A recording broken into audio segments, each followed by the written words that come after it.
ओम नमो भगवते वासुदेवाय।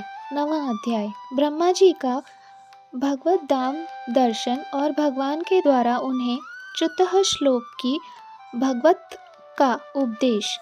श्री सुखदेव जी ने कहा, परीक्षित, जैसे स्वप्न में देखे जाने वाले पदार्थों के साथ उसे देखने वाले का कोई संबंध नहीं होता, वैसे ही देहादि से अतीत अनुभव स्वरूप आत्मा का माया के बिना दृश्य पदार्थों के साथ कोई संबंध नहीं हो सकता।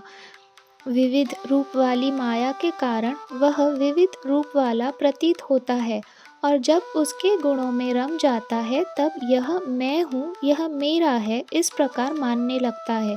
किंतु जब यह गुणों का क्षुब्ध करने वाला काल और मोह उत्पन्न करने वाली माया, इन दोनों से परे अपने अनंत स्वरूप में मोह रहित होकर रमण करने लगता है, आत्मा राम हो जाता है, तब यह मैं, मेरा का भाव छोड़कर पूर्ण उदासीन गुणातीत हो जाता है। ब्रह्मा जी की निष्कपट तपस्या से प्रसन्न होकर भगवान ने उन्हें अपने रूप का दर्शन कराया और आत्म तत्व के ज्ञान के लिए उन्हें परम सत्य परमार्थ वस्तु का उपदेश किया। वही बात मैं तुम्हें सुनाता हूँ, सुनिए। तीनों लोकों के परम गुरु आदिदेव ब्रह्मा जी अपने जन्म स्थान कमल पर बैठकर सृष्टि करने की इच्छा से विचार करने लगे, परंतु जिस ज्ञान दृष्टि से सृष्टि का निर्माण हो सकता था और जो सृष्टि व्यापार के लिए वांछनीय है, वह दृष्टि उन्हें प्राप्त नहीं हुई। एक दिन वे यही चिंता कर रहे थे कि प्रलय के समुद्र में उन्होंने व्यंजनों के 16वें एवं 21वें अक्षर त तथा प को तप इस प्रकार 2 बार सुना। परीक्षित, महात्मा लोग इस तप को ही त्यागियों का धन मानते हैं। यह सुनकर ब्रह्मा जी ने वक्ता को देखने की इच्छा से चारों ओर देखा, परंतु वहां दूसरा कोई दिखाई न पड़ा। वे अपने कमल पर बैठ गए और मुझे तप करने की प्रत्यक्ष आज्ञा मिली है, ऐसा निश्चय कर और उसी में अपना हित समझकर उन्होंने अपने मन को तपस्या में लगा दिया। ब्रह्मा जी तपस्वियों में सबसे बड़े तपस्वी हैं, उनका ज्ञान अमोघ है। उन्होंने उस समय 1 सहस्त्र दिव्य वर्ष पर्यंत एकाग्र चित्त से अपने प्राण, मन, कामेंद्रिय और ज्ञानेंद्रियों को वश में करके ऐसी तपस्या की जिससे वे समस्त लोकों को प्रकाशित करने में समर्थ हो सके। उनकी तपस्या से प्रसन्न होकर भगवान ने उन्हें अपना वह लोक दिखाया जो सबसे श्रेष्ठ है और जिससे परे कोई दूसरा लोक नहीं है। उस लोक में किसी भी प्रकार के क्लेश, मोह और भय नहीं है। जिन्हें कभी एक बार भी उसके दर्शन का सौभाग्य प्राप्त हुआ है, वे देवता बार बार उसकी स्तुति करते रहते हैं।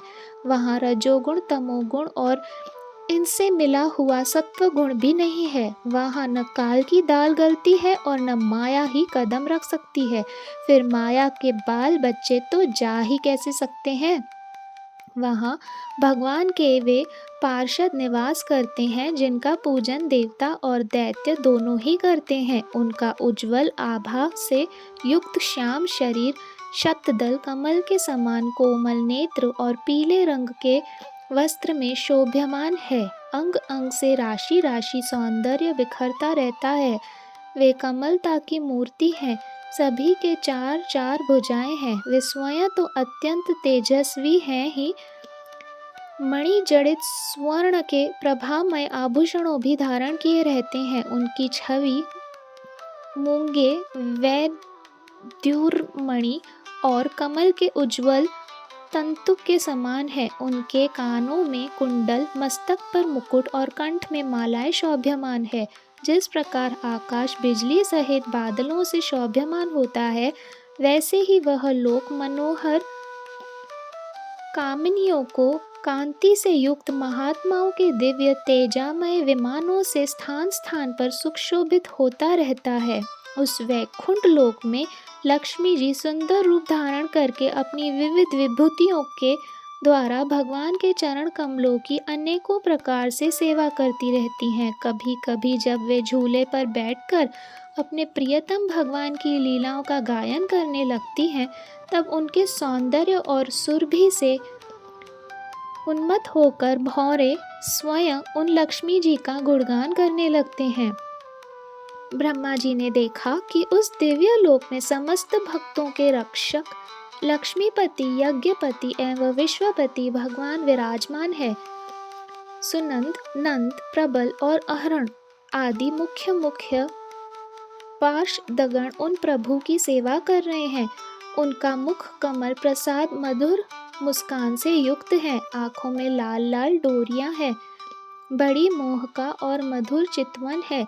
ऐसा जान पड़ता है कि अभी अभी अपने प्रेमी भक्तों का अपना सर्वस्व दे देंगे। सिर पर मुकुट, कानों में कुंडल और कंधे पर पीतांबर जगमगा रहे हैं। वक्ष स्थल पर एक सुनहरी रेखा के रूप में श्री लक्ष्मी जी विराजमान है और सुंदर 4 भुजाएं हैं।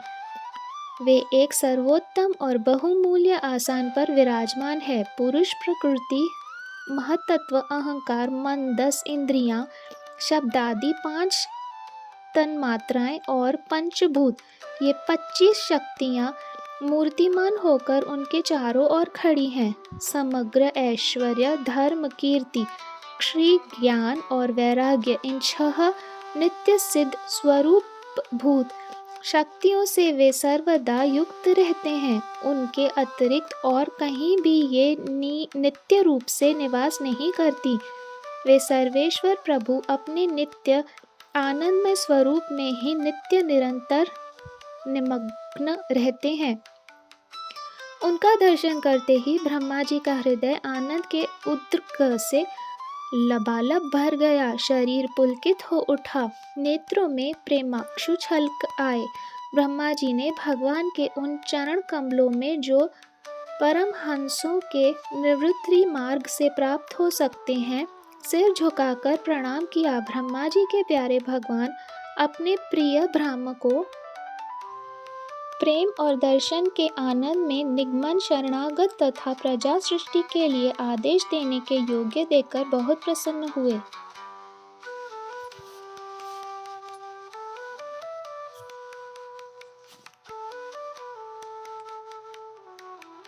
उन्होंने ब्रह्मा जी से हाथ मिलाया तथा मंद मुस्कान से अलंकृत वाणी में कहा। श्री भगवान ने कहा, ब्रह्मा जी, तुम्हारे हृदय में तो समस्त वेदों का ज्ञान विद्यमान है। तुमने सृष्टि रचना की इच्छा से चिरकाल तक तपस्या करके मुझे भली भांति संतुष्ट कर दिया है। मन में कपट रखकर योग साधन करने वाले मुझे कभी प्रसन्न नहीं कर सकते। तुम्हारा कल्याण हो, तुम्हारी जो अभिलाषा हो वही वर मुझसे मांग लो, क्योंकि मैं मुँह मांगी वस्तु देने में समर्थ हूँ। ब्रह्मा जी, जीव के समस्त कल्याणकारी साधनों का विश्राम पर्यवसान मेरे दर्शन में ही है। तुमने मुझे देखे बिना ही उस सुने जल में मेरी वाणी सुनकर इतनी घोर तपस्या की है। इसी से मेरी इच्छा से तुम्हें मेरे लोक का दर्शन हुआ है। तुम उस समय सृष्टि रचना का कर्म करने में किंकर्तव्य विमूढ़ हो रहे थे।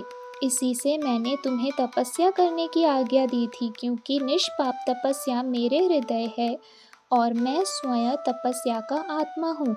मैं तपस्या से ही इस संसार की सृष्टि करता हूँ, तपस्या से ही इसका धारण पोषण करता हूँ और फिर तपस्या से ही इसे अपने में लीन कर लेता हूँ। तपस्या मेरी एक दुर्लंघ्य शक्ति है। ब्रह्मा जी ने कहा, भगवान, आप समस्त प्राणियों के अंतःकरण में साक्षी रूप से विराजमान रहते हैं। आप अपने अप्रतिहत ज्ञान से यह जानते हैं कि मैं क्या करना चाहता हूँ। नाथ, आप कृपा करके मुझ याचक की यह मांग पूरी कीजिए कि मैं रूप रहित आपके सगुण और निर्गुण दोनों ही रूपों को जान सकूं। आप माया के स्वामी हैं। आपका संकल्प कभी व्यर्थ नहीं होता। जैसे मकड़ी अपने मुंह से जाला निकालकर उसमें क्रीड़ा करती है और फिर उसे अपने में लीन कर लेती है, वैसे ही आप अपनी माया का आश्रय लेकर इस विविध शक्ति संपन्न जगत की उत्पत्ति, पालन और संहार करने के लिए अपने आप को ही अनेक रूपों में बना देते हैं और क्रीड़ा करते हैं। इस प्रकार आप कैसे करते हैं? इस मर्म को मैं जान सकूं, ऐसा ज्ञान आप मुझे दीजिए। आप मुझ पर ऐसी कृपा कीजिए कि मैं सहज रहकर सावधानी से आपकी आज्ञा का पालन कर सकूं और सृष्टि की रचना करते समय भी कर्तापन आदि के अभिमान से बंध न जाऊं। प्रभु, आपने एक मित्र के समान हाथ पकड़कर मुझे अपना मित्र स्वीकार किया है, अतः जब मैं आपकी इस सेवा सृष्टि रचना में लगूं और सावधानी से पूर्व सृष्टि के गुण कर्मानुसार जीवों के विभाजन करने लगूं, तब कहीं अपने को जन्म कर्म से स्वतंत्र मानकर प्रबल अभिमान न कर बैठूं। श्री भगवान ने कहा, अनुभव, प्रेम, भक्ति और साधनों से युक्त अत्यंत गोपनीय अपने स्वरूप का ज्ञान मैं तुम्हें कहता हूँ, तुम उसे ग्रहण करो। मेरा जितना विस्तार है, मेरे जो लक्षण है, मेरा जितना और जैसा रूप, गुण और लीलाएं हैं, मेरी कृपा से तुम उनका तत्व ठीक ठीक वैसा ही अनुभव करो। सृष्टि के पूर्व केवल मैं ही मैं था, मेरे अतिरिक्त न स्थूल न सूक्ष्म और न तो दोनों का कारण अज्ञान। जहाँ यह सृष्टि नहीं है, वहाँ मैं ही मैं हूँ, और इस सृष्टि के रूप में जो कुछ प्रतीत हो रहा है वह भी मैं ही हूँ, और जो कुछ बच रहेगा वह भी मैं ही हूँ। वास्तव में न होने पर भी जो कुछ अनिर्वचनीय वस्तु मेरे अतिरिक्त मुझे परमात्मा में दो चंद्रमाओं के तरह मिथ्या ही प्रतीत हो रही है, अथवा विद्यमान होने पर भी आकाश मंडल के नक्षत्रों में राहु की भांति जो मेरी प्रतीति नहीं होती, इससे मेरी माया समझना चाहिए। जैसे प्राणियों के पंचभूत रचित छोटे बड़े शरीरों में आक्षादि पंच महाभूत उन शरीरों के कार्य रूप से निमृत होने के कारण प्रवेश करते भी हैं, और पहले से ही उन स्थानों और रूपों में कारण रूप से विद्यमान रहने के कारण प्रवेश नहीं भी करते हैं, वैसे ही उन प्राणियों के शरीर की दृष्टि में मैं उनमें आत्मा के रूप से प्रवेश किए हुए हूँ, और आत्म दृष्टि से अपने अतिरिक्त और कोई वस्तु न होने के कारण उनमें प्रविष्ट नहीं भी हूँ। यह ब्रह्मा नहीं, यह ब्रह्मा नहीं। इस प्रकार निषेध की पद्धति से, और यह ब्रह्मा है, यह ब्रह्मा है, इस अन्वय की पद्धति से यही सिद्ध होता है कि सर्वतीत एवं स्वरूप भगवान ही सर्वदा और सर्वत्र स्थित हैं। वही वास्तविक तत्व हैं जो आत्मा अथवा परमात्मा का तत्व जानना चाहते हैं। उन्हें केवल इतना ही जानने की आवश्यकता है। ब्रह्मा जी, तुम अविचल समाधि के द्वारा मेरे इस सिद्धांत में पूर्ण निष्ठा कर लो। इससे तुम्हें कल्प कल्प में विविध प्रकार की सृष्टि रचना करते रहने पर भी कभी मोह नहीं होगा। श्री सुखदेव जी कहते हैं, लोक पितामह ब्रह्मा जी को इस प्रकार उपदेश देकर अजन्मा भगवान ने उनके देखते ही देखते अपने उस रूप का छिपा लिया। जब सर्वभूत स्वरूप ब्रह्मा जी ने देखा भगवान अपने इंद्रिय गोचर स्वरूप को हमारे नेत्रों के सामने से हटा रहे हैं, तब उन्होंने अंजलि बांधकर उन्हें प्रणाम किया और पहले कल्प में जैसी सृष्टि थी उसी रूप में इस विश्व की रचना की। एक बार धर्मपति प्रजापति ब्रह्मा जी ने सारी जनता का कल्याण हो अपने इस स्वार्थ की पूर्ति के लिए विविध पूर्वक यम नियमों को धारण किया। उस समय उनके पुत्रों में सबसे अधिक प्रिय परम भक्त देव ऋषि नारद जी ने मायापति भगवान की माया का तत्व जानने की इच्छा से बड़े संयम, विनय और सौम्यता से अनुगत होकर उनकी सेवा की, और उन्होंने सेवा से ब्रह्मा जी को बहुत संतुष्ट कर लिया। परीक्षित, जब देव ऋषि नारद ने देखा मेरे लोक पितामह पिताजी मुझ पर प्रसन्न है, तब उन्होंने उनसे यही प्रश्न किया जो तुम मुझसे कर रहे हो। उनके प्रश्न से ब्रह्मा जी और भी प्रसन्न हुए। फिर उन्होंने यह 10 लक्षण वाला भगवत पुराण अपने पुत्र नारद को सुनाया, जिसका स्वयं भगवान ने उन्हें उपदेश किया था। परीक्षित, जिस समय मेरे परम तेजस्वी पिता सरस्वती के तट पर बैठकर परमात्मा के ध्यान में मग्न थे, उस समय देव ऋषि नारद जी ने वही भगवत उन्हें सुनाया। तुमने मुझसे जो यह प्रश्न किया है कि विराट पुरुष से इस जगत की उत्पत्ति कैसे हुई, तथा दूसरे भी जो बहुत से प्रश्न किए हैं, उन सब का उत्तर मैं उसी भगवत पुराण के रूप में देता हूँ। ओम नमो भगवते वासुदेवाय। 9वां अध्याय संपन्न।